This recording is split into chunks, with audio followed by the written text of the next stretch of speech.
Assalamu alaikum, my dear brothers and sisters. I hope you're all having a day so far.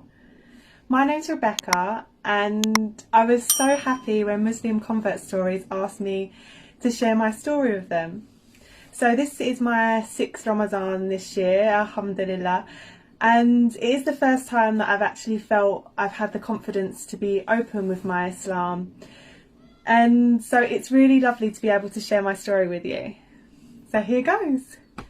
So it started when I was 16 years old, and where I grew up in a area called Essex in the UK, and it wasn't very multicultural. So at the time I wasn't exposed to Islam at all. So when I left school and I got a job and went to college, I started being exposed to people from all different backgrounds and religions, and it really got me fascinated how different people live their lives. And one element that I was fascinated about and had questions about was Islam. Now, when I was first exposed to Islam back then, it wasn't the best experience for me. Like, the people that were guiding me, I wasn't ready for what they were. My mind wasn't ready. It was things, may Allah bless them so much for giving their time and helping me, but it was things such as you need to cover your hair, you can't wear nail polish, you need to stop doing this, you can't go here, you can't go there, and it just blew my mind, and I just felt like I'm never going to be good enough for this religion, so I just pulled away from it. But I still had that yearning inside me. I was still searching. I knew that there was something there that I needed to find.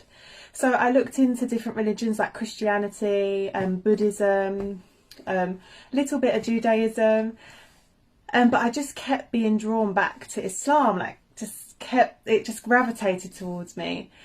And one thing that really made me realise there was something there in this Islam was when I went to Muslim countries like Egypt, Morocco and Turkey.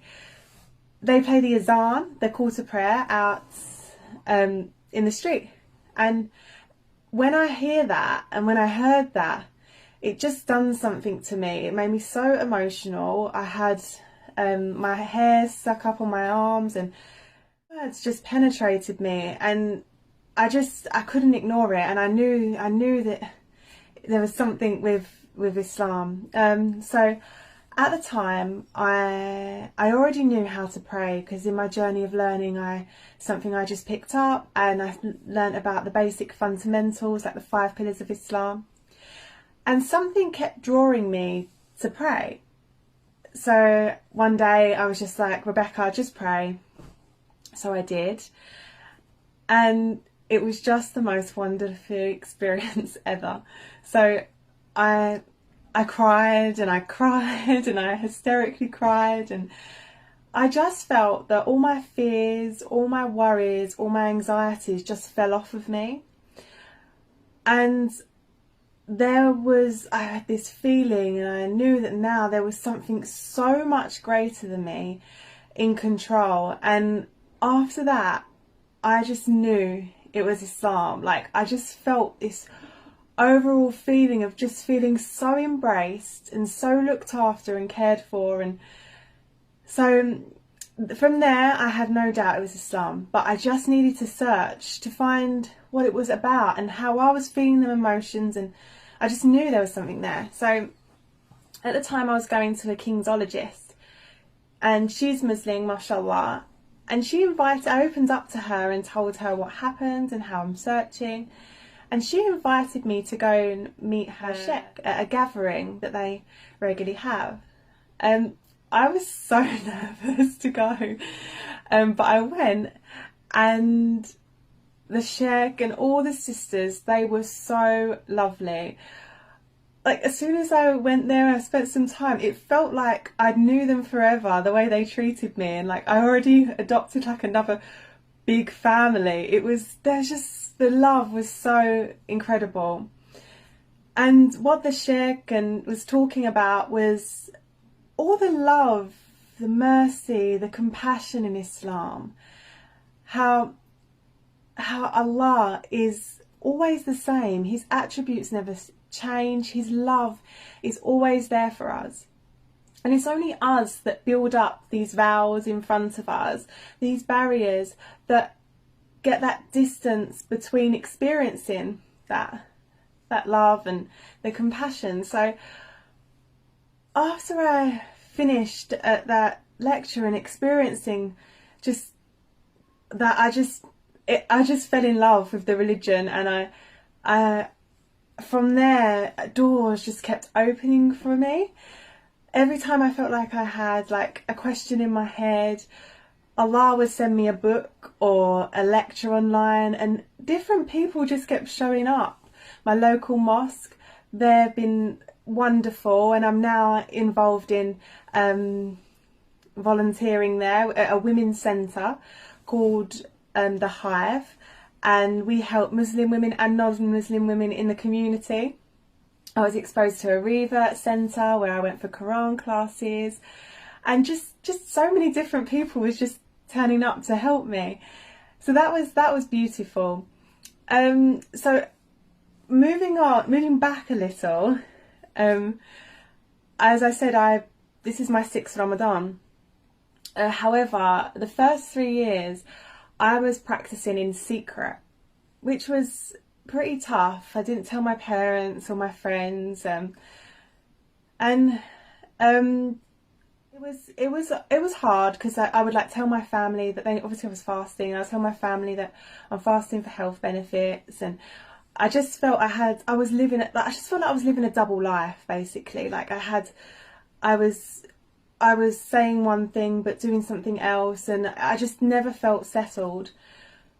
So like things like, I would tell my, sorry, just say this. So I was telling my parents, I was going to the pub with my friends, when really I was going to a mosque for lectures. So after 3 years, I built up the courage to tell them. And when I told my mum, she wasn't happy, first of all. She got really emotional. She was more worried about my safety, like going to mosques, wearing a hijab, and maybe getting caught up in Islamophobia, getting harmed in some way, which is understandable because there's so much of that in the media. So after I explained to her, I sat down and said, I've been doing this for 3 years now, and I wanted to take my time to build my faith, to know that this is exactly what I want. And I knew that I'd get questions, so I needed to be at a level where I knew I could answer them questions confidently. And after I sat down and we spoke, she's now so on board, alhamdulillah. Like, she's understanding, and she's supportive, and she actually openly tells people, like, I'm Muslim. So alhamdulillah, it's the best outcome for the moment. Inshallah, in the future they may look more into Islam, and maybe even follow. That would be incredible. I'll just make dua for that, inshallah. So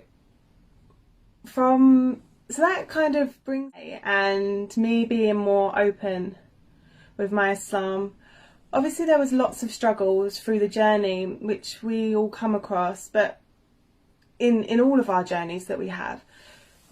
But them struggles, I look back at them now, and all the struggles I have and had, they all brought me closer to Allah. They all was purifying me, and I can see that now. Now I've come more into the religion, and I've learnt more about life and Allah and Islam, and what this life, this dunya, is about. And it's made me be able to cope more with things that come up in life, and I look at everything at such a different light now, and I approach things differently and more positively. And yeah, so it's been such a beautiful journey, and my journey's still continuing. I've still got so much to learn. It's a lifelong journey.